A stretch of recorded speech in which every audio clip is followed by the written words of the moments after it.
Thank you very much, ladies and gentlemen. Assalamu alaikum. It's a real pleasure for me to be here, and I'm delighted to be with you today, with so many of you from across Britain and beyond. I, in my previous role as the Minister of State for Further and Higher Education, have been engaging with groups of Muslim students and academics up and down the country, a critically important process in my view. And I have to say, I would like to send a real message of congratulations to all of you and the organisers of this weekend, which appears to me to be phenomenally successful. And it is about bringing people together. It is about real communication. And looking around this arena today, I see very clearly the diversity in the Muslim communities that so well reflects the rich tapestry of faith and culture which makes Britain what it is today, and is one of the big reasons, in my view, for our success as a country. And I am fully aware of the invaluable contribution that British Muslims make to every walk of life in the United Kingdom. But you also, I think, make an immense contribution to this country's standing overseas.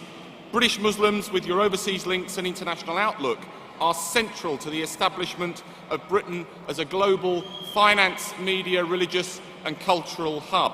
And it was on the basis of that diversity that we were successful in securing the 2012 London Olympics. And never before, in my view, have we assembled such a powerful rebuttal to those who advocate the politics of hatred and division.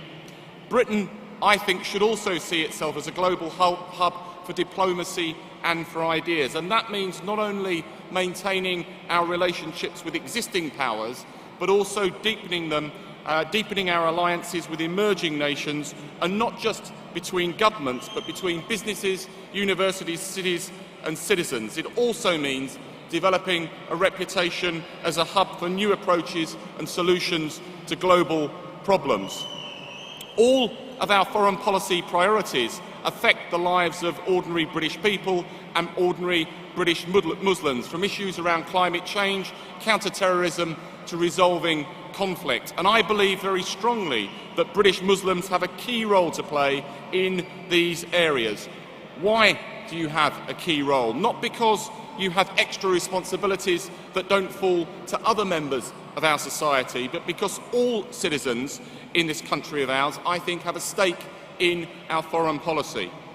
You are vitally important in reaching out to the world, and through our long-standing dialogue with many Muslim organisations, we have worked with many of you in combating the misconceptions and the stereotypes around Britain and the role that British Muslims play within our society. Helping British Muslims to project a distinct British Islamic identity abroad is one aspect of my department's work in undermining some of these misconceptions. Increasing the volume of these mainstream voices provides, I think, an important counterbalance to the minority of extremists who claim, quite wrongly, that being a British citizen and being a Muslim is incompatible. That was never true, and it is certainly not, in my view, true today. Now, there is a lot of debate amongst UK citizens, not just amongst Muslims, about some aspects of our foreign policy. Let me be absolutely clear. It is the democratic right of every British citizen to disagree peacefully with the policies of their government, whether they are domestic or international.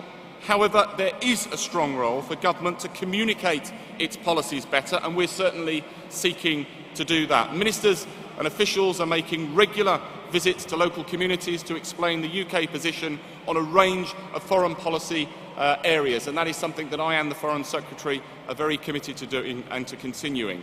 And I believe it is only through constructive dialogue that we will strengthen our relationship between communities, government and people, and reach an understanding of the issues that we all care so much about.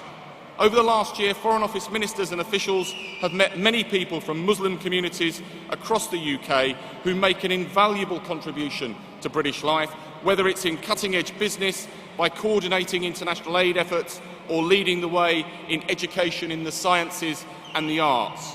It's also been a privilege for us to take part in debates on our foreign policies with young British Muslims across the country, from Tower Hamlets to Bradford and many other areas as well. And this is a dialogue I very much hope can and will continue. In all of these examples, British Muslims, both as proud British citizens and global citizens, have opinions that matter and an important role to play. My department, the Foreign Office, is committed to working alongside you to demonstrate that a better world also means a better Britain. Can I genuinely congratulate you on this weekend's events? Thank you for listening to me. Thank you for what you do in our communities and in this country, and wish you a very, very good conference. Thank you.